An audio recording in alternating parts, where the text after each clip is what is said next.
Grabe! Mahal ng gas, mahal ng diesel, taas ng gastos nating lahat. Ano ka ba magagawa natin?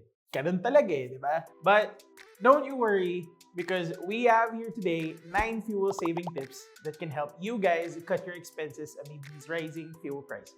But before we move on, don't forget to hit the subscribe button and the bell notification icon so you can get updated whenever we put out new content. Number 1, make sure your car's tire pressures are correct.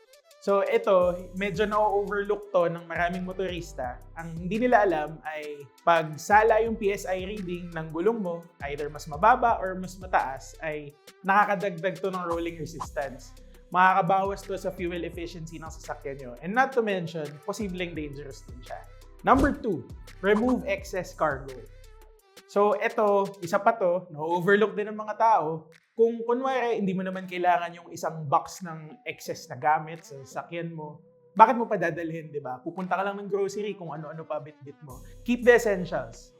Tools, early warning device, just the stuff that you need para pagpunta mo sa kung anumang destination mo. Number 3, be gentle with the throttle. Hinay-hinay lang sa apak sa silinyador. Pag kunwari, galing ka sa full stop, sa traffic light kunwari, pag binigla mo yung apak, magasto sa gasolina yan. So sabihin natin nasa expressway ka, you're going to merge from the gas station. Dahan-dahanin mo lang apak. Pwede ka namang hindi pumasok muna. Tiisin mo yung gradual acceleration. Aabot ka din naman sa highway speeds, eventually. Medyo matagal nga lang, pero malaki yung matitipid nito sa gastos ng gasolina mo. Number 4, always try to keep a steady pace. Kahit pa mabagal lang yan or mabilis sa expressway, always learn to look ahead. Kunwari, tumatakbo ka ng 60 or 80 kph, tapos makikita mo may slowdown sa lane mo. Tingin ka ng malayo, tapos lumipat ka na ng lane kung kaya mo para maiwasan mo yung mga slowdown. The less you step on the brakes when you're cruising along the highway, mas efficient sa gasolina. Tapos, pagdating naman sa mababagal na setting like sa city, kunwari, of course, hindi ka naman makapag-cruising along the city, di ba? Dito papasok yung paghihinay-hinay din sa silinyador. Kapag mabagal ang acceleration mo, mabagal yung takbo mo, may iwasan mo yung mga biglaang hard brake, di ba? Mas matipid sa gasolina yung ganitong pagmamaneho. Number 5, avoid idling. Now, this is a very common bad practice among motorists. Even ako, guilty ako dito. Kunwari, may hinihintay kang kaibigan mo, nasa parking lot ka. Hindi mo ipapatay yung makina, di ba? Kasi naka-aircon ka, mainit. Ang pwede mong gawin dito, hanap ka ng cooler spot to stay in, patay mo yung makina, tapos baba mo yung bintana, di ba? Or, kung mainit talaga sa pwesto mo, alis ka na lang sa kotse, hanap ka ng ibang malamig na paghihintayan. Pag naka-idle yung sasakyan mo, sobrang inefficient mo sa gasolina. Kasi, nakatigil ka, wala ka namang pinupuntahan, di umaandar sa sasakyan mo, pero gumagamit ka ng diesel or ng gas. Hindi lang to magastos sa gasolina or sa crudo, harmful pa sa environment. So, yun nga, pag naghihintay ka, patay mo na lang yung sasakyan mo. Diba? Number 6, turn off the engine at stoplights. Katulad lang din to nung idling, kasi nakatigil ka ng matagal sa stoplight, di ka naman umaandar. Kung kaya mo, patay mo yung sasakyan mo. This isn't applicable to everybody because yung ibang sasakyan, posibleng may starter or battery problems, so hindi mo to ma-advise talaga sa lahat. Pero if you can afford to, kunwari, titigil ka ng more than 60 seconds or even way longer than that sa isang intersection, kung alam mong ganun katagal ka maghihintay, patay mo na lang yung sasakyan mo. Siguro naman kung naka-aircon ka, yung matitirang lamig, di ba? Enough naman yun para sa 1 or 2 minuto na paghihintay mo. Malaki yung matutulong din ito sa pagtitipid mo sa gasolina. Number 7, do away with the air conditioning if possible. Mainit dito sa Pilipinas, I know, lalo na't magsa-summer na. Pero in some instances, pwede ka naman mag-drive na walang aircon, di ba?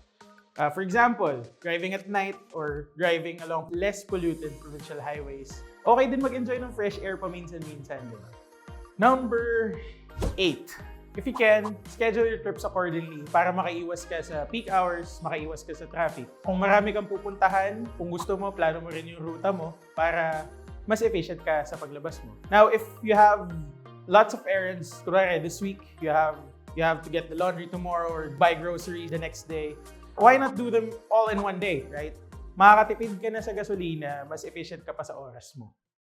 Number 9, the last one, use last mile solutions.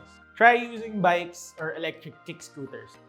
Now, we're not asking you to ditch your cars entirely. Hindi namin sinasabing huwag na kayo mag-drive at all. Ibig sabihin lang nito, gumamit kayo ng ibang modes of transport para dun sa literally the last mile of your daily commute. Now, ano ba ibig sabihin ng last mile solution na yan? Picture it this way. Your house is at point A, your office is at point C. There's a point B in the middle. Tapos, sabihin natin yung point A to point B, hindi masyado matraffic yun. So, madali lang mag-drive or kung ano man. So, yung point B to point C, gridlock yun lagi kahit madaling araw, sabihin natin. Now, pag may last mile solution ka, pwede mo gawin, you can drive from point A, point B, tapos lalabas mo yung folding bike mo or electric kick scooter mo. Tapos, saka ka pupuntang office, gamit yun.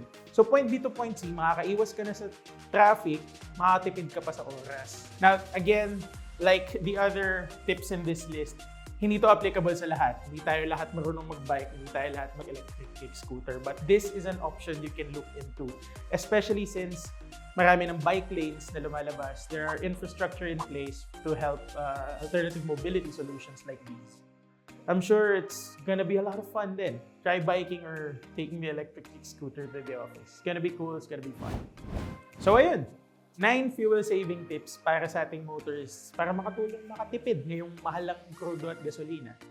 Agree ba kayo? Or baka may gusto kayo idagdag sa list na to, drop them in the comments section down below. And also, don't forget to follow us on social media. It's at Top Gear PH on Facebook, Instagram, Twitter, and on TikTok. So for Top Gear Philippines, this has been Leandre Grecia, and I'll see you in the next one.